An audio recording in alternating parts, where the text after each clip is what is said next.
buenas tardes, bienvenidos un día más a la Gaceta de Cristal y hoy estamos con Paco Grande, periodista muy cualificado con muchos años en la profesión, ha estado en muchísimos eventos diferentes de diferentes deportes, pero cuéntanos tú, Paco, ¿quién es Paco Grande?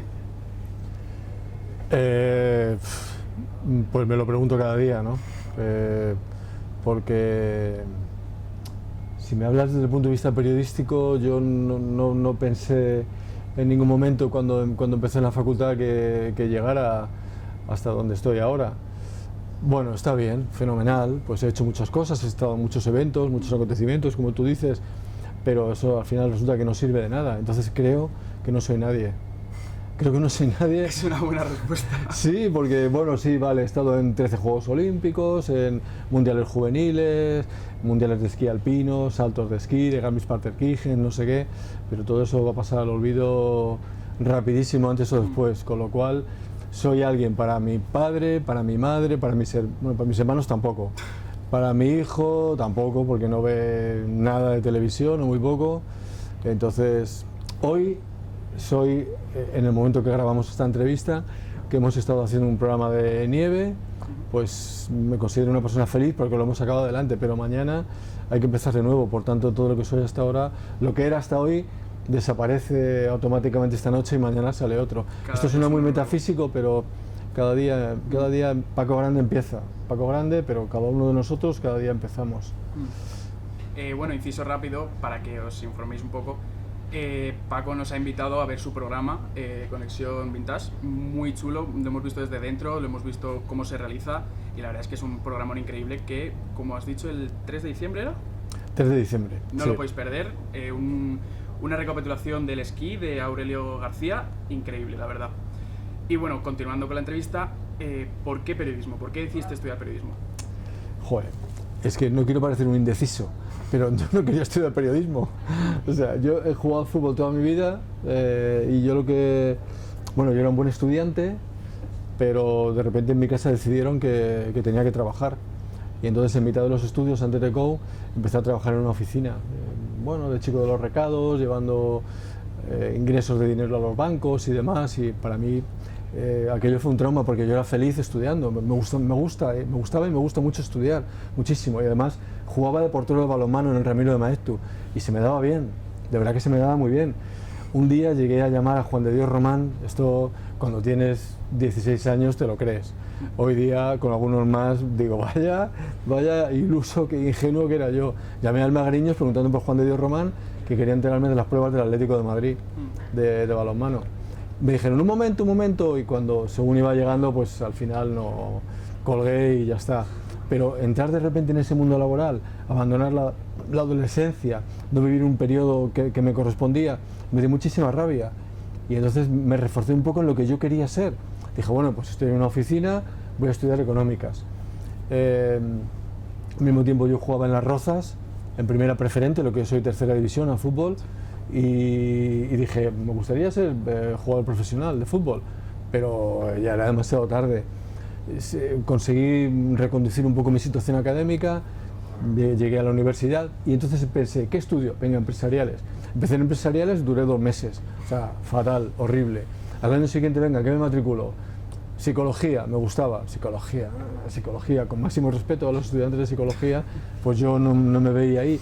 Y entonces recordé que dije, bueno, tengo que buscar una vocación, ya que he conseguido llegar ahí, pero ¿qué hago? Deportista profesional no va a llegar a ser en la vida, porque tampoco era tan bueno, ¿no? Y bueno, pues recordaba que de toda la vida estaba muy acostumbrado en mi casa con mi madre a oír radio a todas horas. Venga, pues quiero ser locutor de radio. Me compré un libro de salidas universitarias en España, locutor de radio. No había carrera universitaria de locutor de radio y lo que más se parecía era periodismo. Y me matriculé en periodismo, pues para ir a la radio al final. Porque ir a ver cómo podía ir con el periodismo a la radio. Claro, el camino, a ver cómo lo sigo. El camino, y porque para mí era una gozada y un triunfo, después de todo aquello que prácticamente estuve al borde del precipicio, volver a la universidad y entrar a la universidad. Y ya empecé periodismo y sí, ahí sí que fui a saco. No estaba dispuesto a perder más tiempo y fui a saco, y ya con el paso, recuerdo un profesor de redacción periodística que dijo primero, nosotros periodistas y tal y cual, y yo, hablar en público, escribir, de verdad que no me veía, pero luego con el paso del tiempo ya sí, ya sí. Y al final, lo descubrí, pero no te creas que dije, o no os creáis que dije, yo quiero ser periodista, o sea, ni idea.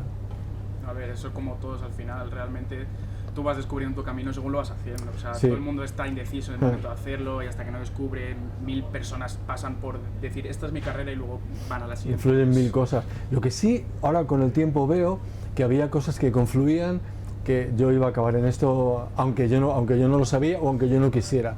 De pequeño, en mi barrio de Carabanchel, yo era el héroe de jugar a las chapas. O sea, se me daba que no veas.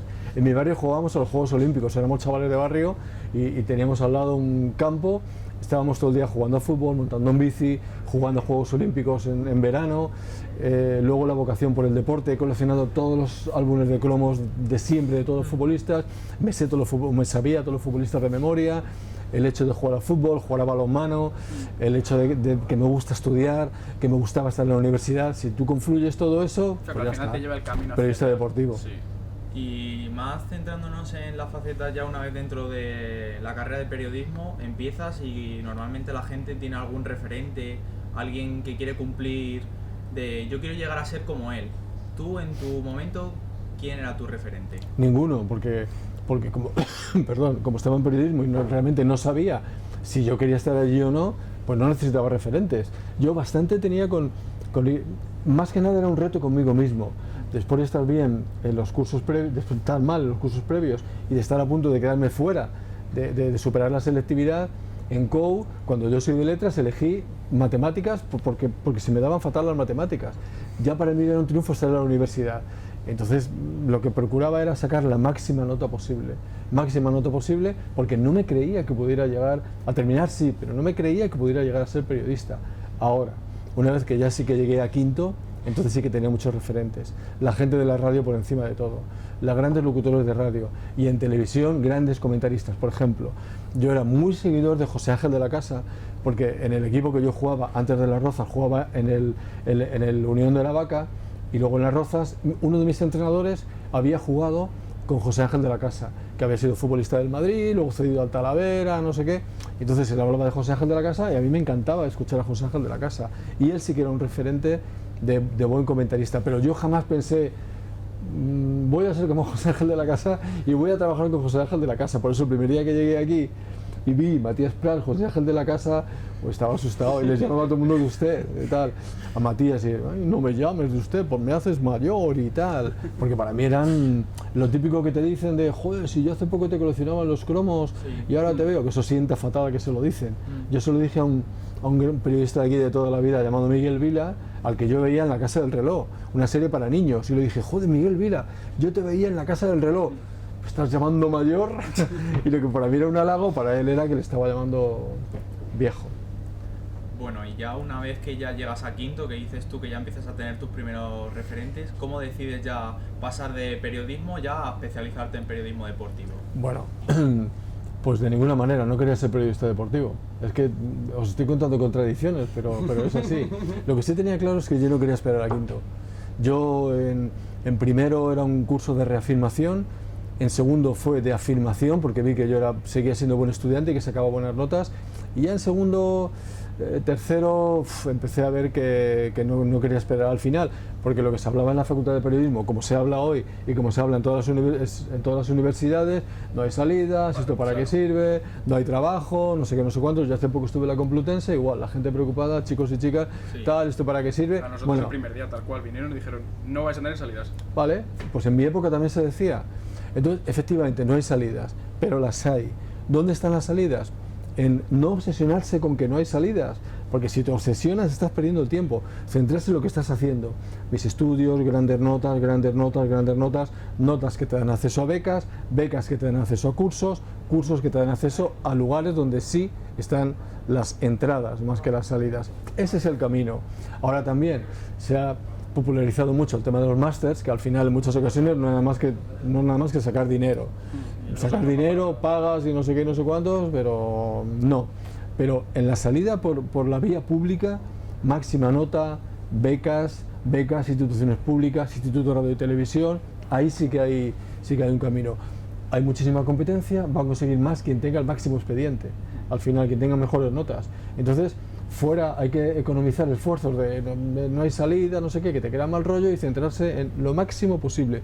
Voy a por este objetivo y lo voy a conseguir.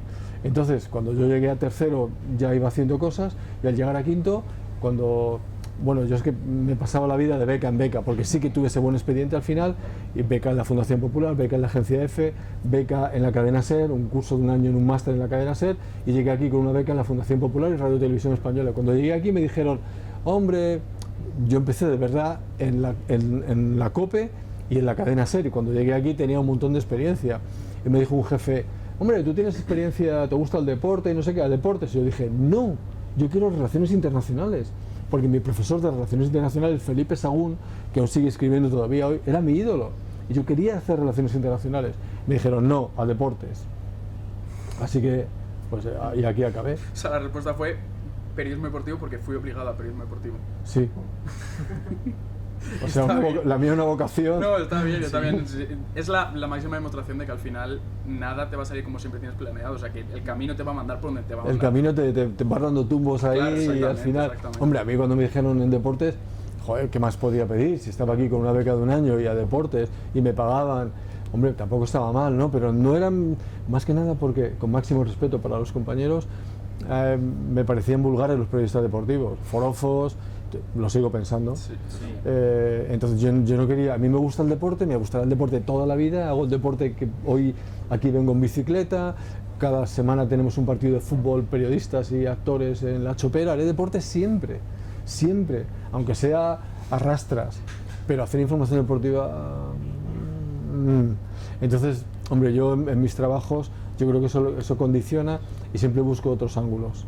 Siempre, no porque yo me considere más listo que nadie, sino porque me sale así, busco otra faceta del deporte.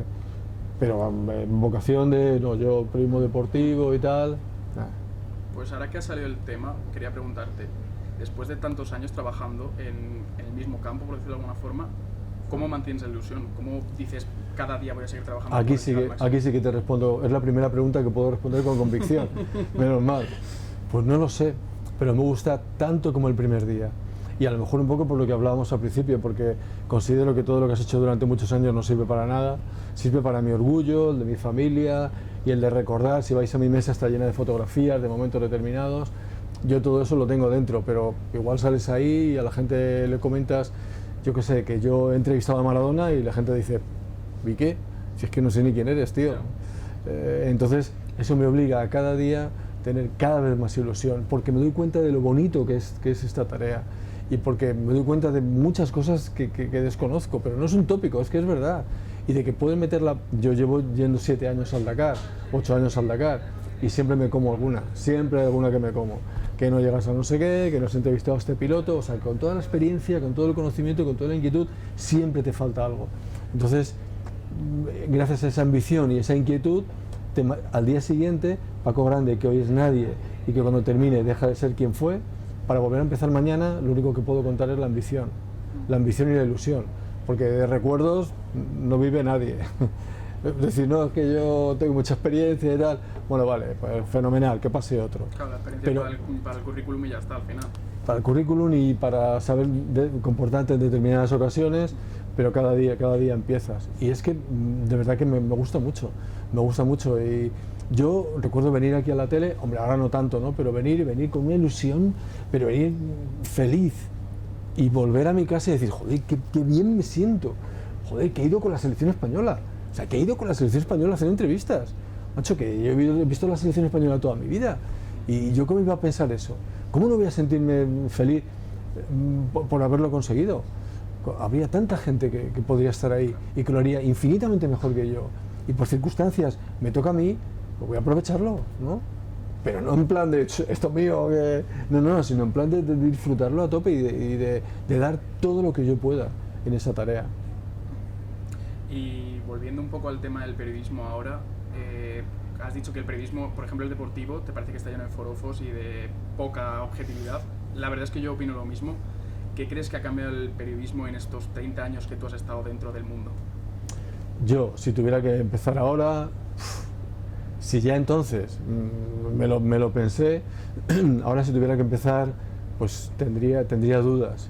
no del periodismo en sí, sino de cómo desempeñar el papel, porque antes, por ejemplo, aquí en Televisión Española y en muchos medios, tú venías, ofrecías un tema o te encargaban un tema y te ibas a la calle a entrevistar, como decís vosotros aquí ahora, a hablar con alguien, levantabas un teléfono, hablabas con alguien. Hoy día, por economía, pues a muchos compañeros no salen de la redacción y viven del corta y pega y viven de lo que se publica en internet, y ya sabemos que lo que se publica en internet no necesariamente es verdad.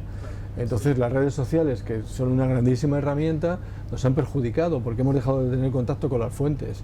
Entonces ese periodismo de hoy día, que debería ser muchísimo mejor que el de antes, pues yo creo que a nosotros como profesionales nos ha perjudicado, porque nos retiene demasiado en la redacción, porque nos hace olvidar que la clave está en levantar un teléfono y decir, hola, es cierto que ustedes han dicho que no sé qué, porque es que si no, llamar puedes llamar, pero igual no se te pone nadie.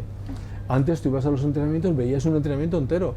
Yo soy de los que ha estado en la Ciudad Deportiva del Madrid, a pie de campo, mirando toda la semana, y cuando jugaban el domingo sabía lo que había pasado porque había visto el entrenamiento. Hoy día no lo ves.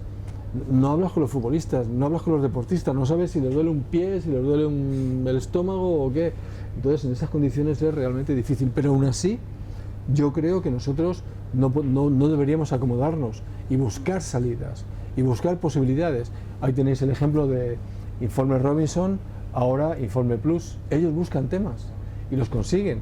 Es verdad que tienen un gran presupuesto y que tienen mucho apoyo y es una televisión privada y demás, pero buscan temas, no se quedan diciendo que como no podemos hacer otra cosa, pues claro, vamos a coger unos vídeos de por ahí y compramos un documental. No, buscan temas y al final, si queremos, sí que podemos encontrar el camino. No a lo mejor el que nosotros queremos, pero en esta tarea, además es que lo necesitamos. Necesitamos que seamos los profesionales los que movamos un poco el tema, porque si no, nos van a pisotear y nos van a machacar. Yo creo que de mover temas, por ejemplo, el programa de Conexión Vintage se encarga de recordar ciertos aspectos del deporte que a lo mejor pues, gente había olvidado o gente como nosotros que no había podido vivir. ¿Qué trabajo de documentación realiza tanto el programa actualmente como cuando empezaste, el cambio que ha vivido así de documentación? Porque ahora a lo mejor es más fácil encontrar base de datos, pues buscar las estadísticas de todos los jugadores, de todos los deportistas que tú quieras, pero a lo mejor hace 30 años eso era algo impensable. Bueno, yo te puedo hablar de los 10 años que llevo con Conexión Vintage. O sea, realmente a mí esto de andar elaborando documentales de importancia y todo eso siempre se me ha dado bien, pero no porque sea más listo que nadie, porque ese sí que veo que es mi vocación. En 1991, yo recién entrado aquí en la tele, un jefe de un programa me encargó de hacer toda la historia de la Copa. Él me encargó de hacer un reportaje, era la final Atlético de Madrid-Mallorca, y me encargó de hacer algo de la Copa. Yo dije, pues toda la historia. Me dijo, ¿toda la historia? Digo, sí, he visto un documental de Félix Martí Alay, un historiador muy famoso de la CIF, Confederación Internacional de Historiadores, y veo que está hasta un año. ¿Por qué no hacemos eso de Martí Alay y el resto de años? Y me dijo, bueno, ¿cuánto te va a durar? Y dije, 2 horas. Dijo, ¿estás loco? Cuando aquí 10 minutos es una cosa, 2 horas, digo, pues lo damos en 2 capítulos. ¿Qué más da? Pero a la gente le damos la historia de la Copa, perdón, los goles de la Copa del Rey, hasta el año 91. Eso es buenísimo, pero si lo tenemos, eso lo tenemos. Y entonces, aquello era Conexión Vintage sin yo saberlo. También recién entrado aquí me dijo José Ángel de la Casa, oye, que se retira Santillana, hazle algo. Yo me puse a buscar algo de Santillana, no sé qué, no sé cuántos, tal, y tardé una semana en hacerlo. Pero bueno, yo lo consideré como un documental largo y ya está, ¿no? En ese momento que no teníamos internet, en los años 90, pues yo no sé cómo, pero yo conseguí enterarme de tener documentación a base de revistas, de libros, de catálogos, de publicaciones, y lo tenías. Pero fundamentalmente, yo podía hablar con los protagonistas y les preguntaba, oye, tu carrera, tal, qué hiciste, tal, no sé qué. Y luego venía aquí y lo buscaba. Ahora tenemos una gran ventaja que es internet, que hay bases de datos buenísimas, y nuestros documentalistas, que yo les digo, por ejemplo, Ricardo Tormo, un piloto de motos que se mató, sí, y me sacan, o por ejemplo, el ciclismo, Marino Lejarreta, que es un programa que tenemos que hacer, pero es un personaje tan amplio que vete tú a saber cuándo y cómo, ¿no? Y me sacan 800.000 millones de documentos audiovisuales. No me interesa tanto el documento de prensa, estadísticas y todo eso, porque la tele con los números y con los textos largos se lleva mal. La tele para mí es imagen. En Conexión Vintage, por ejemplo, doy prioridad a la imagen por encima de todo. Ellos me sacan asignaturas de vídeo ya digitalizado o de cine, todavía en tortas originales que hay que nos copar y pasar a vídeo, y yo elijo, a ver, esto tal, esto no sé qué, no sé cuántos. Y para mí hay un hecho fundamental que siempre cuento a todo el mundo, y es que yo, si hago Marino Lejarreta, no pretendo contar la historia de Marino Lejarreta. O sea, nació en tal sitio y luego hizo no sé qué, y de juveniles hizo no sé cuántos, porque si pienso en la imagen no las voy a encontrar. Luego al revés, selecciono las asignaturas de imagen, cine o vídeo que me interesan, las voy editando, y esas imágenes construyen la historia que yo quiero, que intento que se aproxime lo más posible a Marino Lejarreta. Por tanto, en cuanto a la base de datos y en cuanto a lo que pueda formarte, hay mejores bases de datos que antes, es una gran herramienta, pero como lo construyo sobre la imagen, y aquí imágenes hay lo que quieras, el trabajo es relativamente fácil. El problema surge cuando recopilamos un montón de imágenes. Ahora, por ejemplo, hablaba con el realizador que tengo que tener ya uno de un exjugador del Barça llamado Juan Manuel Asensi, ¿vale? Pero es que empiezo a mirar las fechas, grabamos el día 13, pero está el puente, yo tengo mucho lío, no sé qué, es que no voy a tener, necesito como 2 semanas para ponerme ahí como chinos a editar, como haréis vosotros con esta entrevista, y no sé si llegaré, sinceramente. Entonces, el problema no surge en la búsqueda de datos, que hay muchos, o en la búsqueda de imágenes, que hay muchos. El problema surge en elegir lo mejor y en todo ese compactado, elaborarlo y dar una tarta final que a la gente le mole y le guste. Pensando en los gustos actuales, en que hay poca paciencia de ver la televisión, e intentando pensar en todas las generaciones. Yo no pienso en gente de 40, 50, 60 o 70 años, yo pienso en todo el mundo, porque hoy, por ejemplo, grabando el programa de nieve, es que siempre aprendes cosas. Yo nunca había visto una imagen de Paco Fernández Ochoa que le dan la medalla y le larga un beso en los morros a la azafata. Y han pasado 50 años. 50 años. Y dices, ¿cómo 50 años pues no lo hemos visto antes? Pues resulta que lo hemos visto. O, por ejemplo, hemos nombrado a alguien, a Aurelio Bisbe, que yo lo he conocido como director de la estación de Baqueira, y resulta que era esquiador del equipo nacional. Ojo, eso me parece maravilloso, ¿no? Maravilloso. Y eso no está en ninguna base de datos. Es que está ahí. El tiempo es demoledor con todos nosotros. El tiempo es demoledor. Y en el deporte, o sea, los éxitos pasan, se trituran, se machacan y se olvidan. Y los deportistas se olvidan. Entonces, tenemos que hacer un trabajo de no olvidar. No es nostalgia, la gente puede asociar esto con nostalgia, pero no olvidar para aprender, para conocer, y por simple cultura deportiva.